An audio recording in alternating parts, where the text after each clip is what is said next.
जय हिंद साथियों, एक बार फिर से हमारे चैनल पर आप सभी का स्वागत है। मेरा नाम है चैन सिंह और आज हम चर्चा करेंगे बोर्ड परीक्षा में कॉफ़ी किस प्रकार से हमें लिखना है जिससे हमें अच्छे मार्क्स प्राप्त हों। तो चलिए शुरू करते हैं। शुरू करने से पहले यदि आप चैनल पर नए हैं तो चैनल को सब्सक्राइब कर लें, बेल आइकन को प्रेस कर लें, ऑल पर सेलेक्ट कर लें ताकि आगे आने वाली सारी वीडियो आप तक पहुँच सकें। चलिए शुरू करते हैं। शुरू करने से पहले एक बात मैं आपको कहना चाहूँगा। ये 2 लाइनें यहाँ पर लिखी हुई हैं, आप इन्हें पढ़ेंगे। इन्हें पढ़कर आपको एक प्रकार से परीक्षा हॉल में मोटिवेशन मिलेगा और कॉफ़ी आपको किस प्रकार से लिखना है उसके लिए यहाँ से आपको गाइडेंस मिलेगा। First impression is the last impression. इसका यदि मीनिंग आप समझते हैं तो आप बड़ी आसानी से परीक्षा हॉल में अपनी कॉफ़ी लिख सकते हैं, अपने आंसर लिख सकते हैं। आपको किसी प्रकार की प्रॉब्लम नहीं होगी। First impression is last impression, इसका मतलब है कि शुरुआत में जो इम्प्रेशन चेकर के पास जाएगा आपकी कॉफ़ी का, वही इम्प्रेशन लास्ट तक होना चाहिए।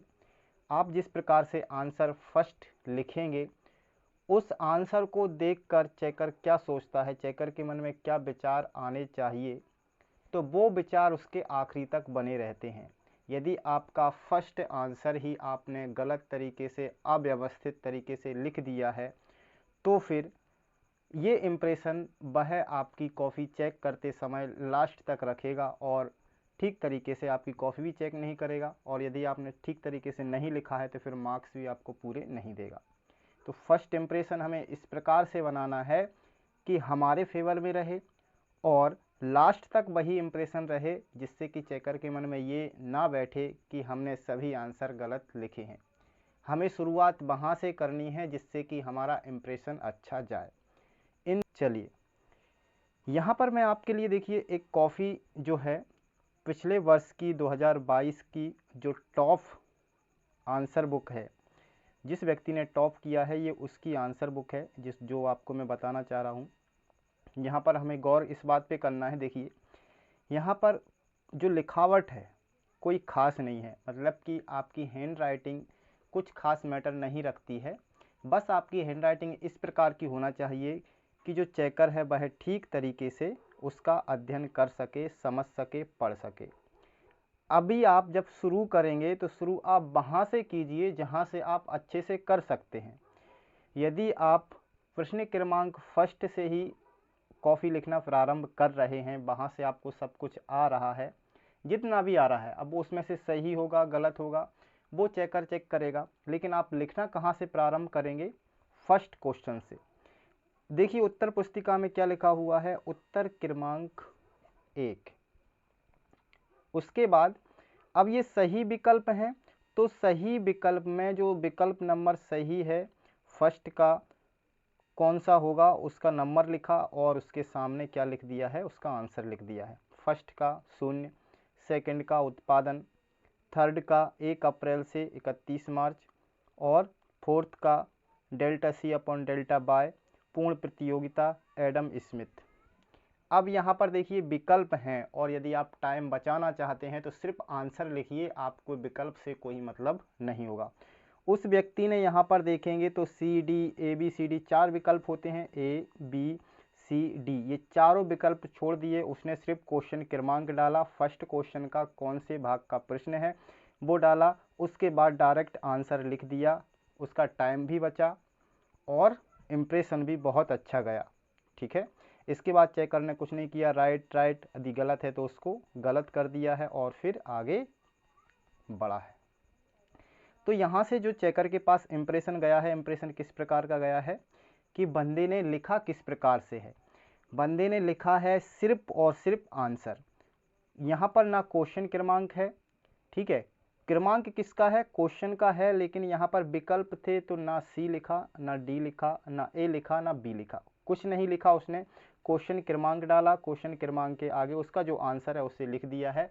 तो यहाँ से चेकर के पास जो इम्प्रेशन गया वो बहुत अच्छा गया और आगे भी चेकर क्या सोच रहा है कि जो इम्प्रेशन जो आंसर लिखे गए हैं वो इसी प्रकार से लिखे गए हैं। तो एक प्रकार से उसे क्या हो जाती है, सुविधा हो जाती है कि हाँ मुझे सिर्फ आंसर चेक करने हैं कि व्यक्ति आंसर लिख रहा है।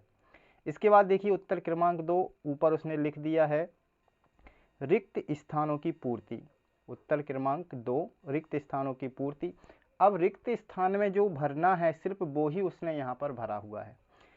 फर्स्ट रिक्त स्थान में भरना है कुल संप्रांति या मात्रा, कीमत सीमा या फिर उच्चतम निर्धारित कीमत, समरूप, फोर्थ में रिजर्व बैंक ऑफ इंडिया, 5 में कम, सिक्स्थ में विनिमय, सेवेंथ में बराबर।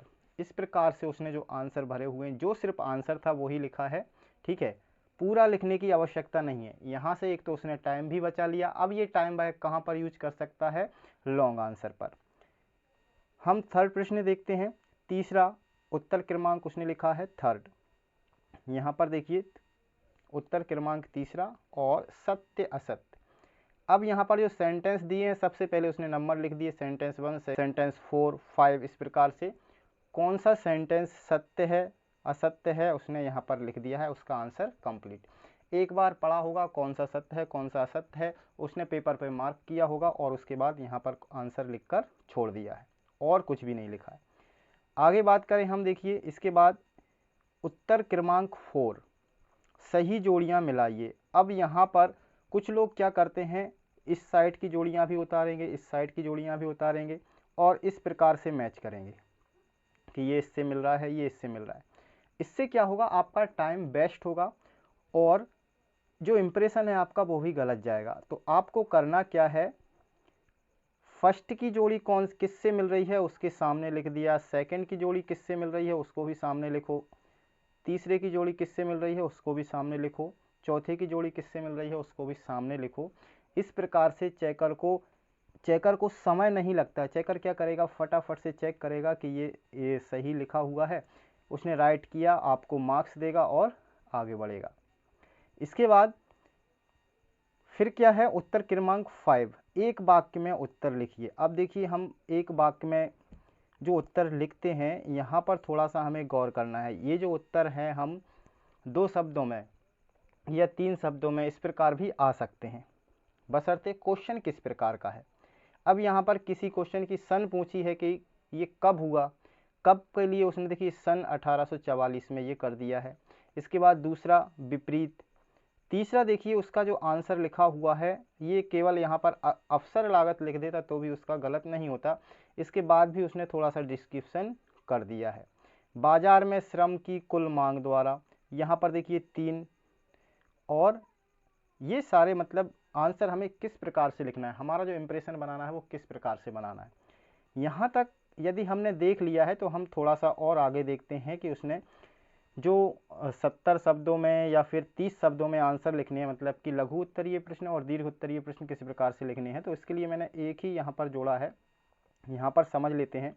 देखिए कुछ प्रश्न आएंगे आपको जो कि 30 शब्दों में लिखना है और कुछ 45 में, और जो लॉन्ग आंसर है वो लिखना है आपको 75 में, ठीक है, 75 शब्दों में या फिर 30 शब्दों में या फिर 45 शब्दों में। यानी 2 मार्क्स का आपसे प्रश्न पूछा जाएगा तो 30 शब्दों में देना है, 3 मार्क्स का प्रश्न पूछा जाएगा तो 45 शब्दों में, और यदि 4 मार्क्स में प्रश्न पूछा जाएगा तो वो 75 शब्दों में, 75 शब्दों में आपको उसका आंसर लिखना है। लिखना क्या है, आपने जो तरीका शुरुआत से अपनाया है तरीका वही रखिएगा, तरीका चेंज नहीं करना है कि क्वेश्चन क्रमांक यहाँ पर डाल दिया और फिर उसका आंसर लिखा और वो नहीं आया तो उसको छोड़ दिया। वहाँ पर यदि आप गैप छोड़ेंगे तो फिर आप वहाँ पर जितना आंसर आप लिखना चाह रहे हैं हो सकता है वह उतना नहीं आ पाएगा। तो आप ऐसा नहीं कर सकते कि यदि आपने जैसे कि प्रश्न क्रमांक 6 यहाँ पर लिखा हुआ है, क्वेश्चन क्रमांक 6 का ये उत्तर है, उत्तर क्रमांक 6 इसने लिखा, उसके बाद उत्तर क्रमांक 7। तो ये ज़रूरी नहीं रहता कि आप सीरियल से चलें। जो प्रश्न आपको अच्छे से आ रहा है, जिस प्रश्न से आप शुरुआत करना चाहते हैं, यदि आपको कोई प्रश्न बीच में नहीं आ रहा है, उसका आंसर आपको कन्फ्यूजिंग लग रहा है, तो उसे आप लास्ट में कीजिए, सबसे लास्ट में। सबसे लास्ट में करेंगे तो क्या होगा, देखिए बीच में आप उसको लिखते हैं, बीच में लिखने से क्या होगा कि आपका इंप्रेशन वहाँ पर डाउन हो सकता है। हमें first impression is the last impression रखना है। तो उसके लिए क्या करेंगे, जैसे इस बंदे ने सीरियल पूरा कंप्लीट करके दिया है, जैसे फर्स्ट क्वेश्चन किया, उसके बाद सेकंड, उसके बाद थर्ड, फोर्थ। तो ये ज़रूरी नहीं है कि हम सीरियल से चलें, जो प्रश्न हमें आ रहा है पहले उसको लिखिए। ऐसे प्रश्न लिखिए पहले जिन्हें आप अच्छे से समझते हैं, अच्छे से उनका आंसर जानते हैं। विकल्प सही आ रहे हैं आपको, विकल्प कीजिए, रिक्त स्थान कीजिए, पूर्ति कीजिए, ये तो शुरू में रहेंगे तो ये आप शुरू में रखिए।